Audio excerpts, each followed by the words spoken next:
Martin Luther King Jr., 1929 to 1968, was a Baptist minister and social activist who played a key role in the American civil rights movement from the mid-1950s until his assassination in 1968. Explore 10 surprising facts about the civil rights leader and 1964 Nobel Peace Prize winner. 10 things you may not know about Martin Luther King Jr.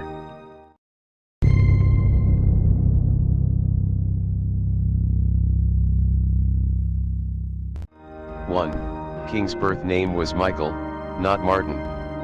The civil rights leader was born Michael King Jr. on January 15, 1929. In 1934, however, his father, a pastor at Atlanta's Ebenezer Baptist Church, traveled to Germany and became inspired by the Protestant Reformation leader Martin Luther. As a result, King Sr. changed his own name as well as that of his 5-year-old son. 2. King entered college at the age of 15. King was such a gifted student that he skipped grades 9 and 12 before enrolling in 1944 at Morehouse College, the alma mater of his father and maternal grandfather. Although he was the son, grandson, and great-grandson of Baptist ministers, King did not intend to follow the family vocation until Morehouse President Benjamin E. Mays, a noted theologian, convinced him otherwise. King was ordained before graduating college with a degree in sociology. 3. King received his doctorate in systematic theology.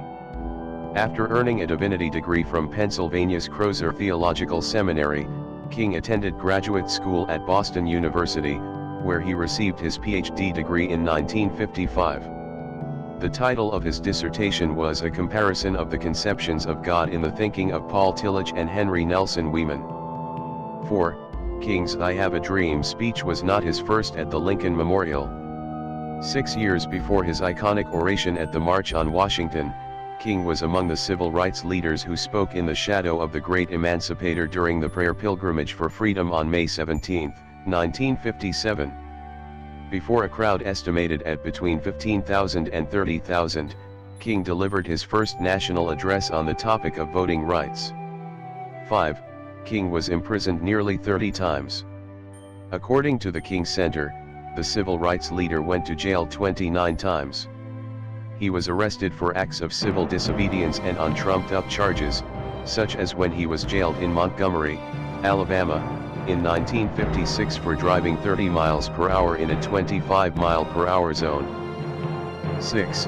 King narrowly escaped an assassination attempt a decade before his death.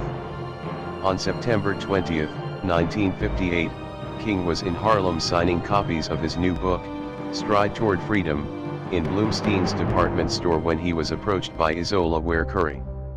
The woman asked if he was Martin Luther King Jr. After he said yes, Curry said, "I've been looking for you for 5 years," and she plunged a 7-inch letter opener into his chest. The tip of the blade came to rest alongside his aorta, and King underwent hours of delicate emergency surgery. Surgeons later told King that just one sneeze could have punctured the aorta and killed him. From his hospital bed where he convalesced for weeks, King issued a statement affirming his nonviolent principles and saying he felt no ill will toward his mentally ill attacker. 7. King's last public speech foretold his death. King had come to Memphis in April 1968 to support the strike of the city's black garbage workers, and in a speech on the night before his assassination, he told an audience at Mason Temple Church, "Like anybody, I would like to live a long life. Longevity has its place. But I'm not concerned about that now. I've seen the promised land. I may not get there with you. But I want you to know tonight, that we, as a people, will get to the promised land. And I'm happy tonight. I'm not worried about anything. I'm not fearing any man. Mine eyes have seen the glory of the coming of the Lord." 8. Members of King's family did not believe James Earl Ray acted alone. Ray, a career criminal, pled guilty to King's assassination but later recanted.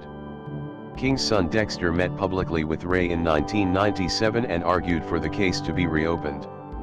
King's widow, Coretta, believed the mafia and local, state and federal government agencies were deeply involved in the murder. She praised the result of a 1999 civil trial in which a Memphis jury decided the assassination was the result of a conspiracy and that Ray was set up to take the blame. A U.S. Department of Justice investigation released in 2000 reported no evidence of a conspiracy. 9. King's mother was also slain by a bullet. On June 30, 1974, as 69-year-old Alberta Williams King played the organ at a Sunday service inside Ebenezer Baptist Church, Marcus Wayne Chenault Jr. rose from the front pew, drew 2 pistols and began to fire shots. One of the bullets struck and killed King, who died steps from where her son had preached nonviolence. The deranged gunman said that Christians were his enemy and that although he had received divine instructions to kill King's father, who was in the congregation, he killed King's mother instead because she was closer. 10. George Washington is the only other American to have had his birthday observed as a national holiday. In 1983, President Ronald Reagan signed a bill that created a federal holiday to honor King. The holiday, first commemorated in 1986, is celebrated on the third Monday in January, close to the civil rights leader's January 15th birthday. So, which one you find most interesting? Tell me in the comment section. If you like this video, then hit the like button and share this video with your friends. And one more thing, don't forget to subscribe.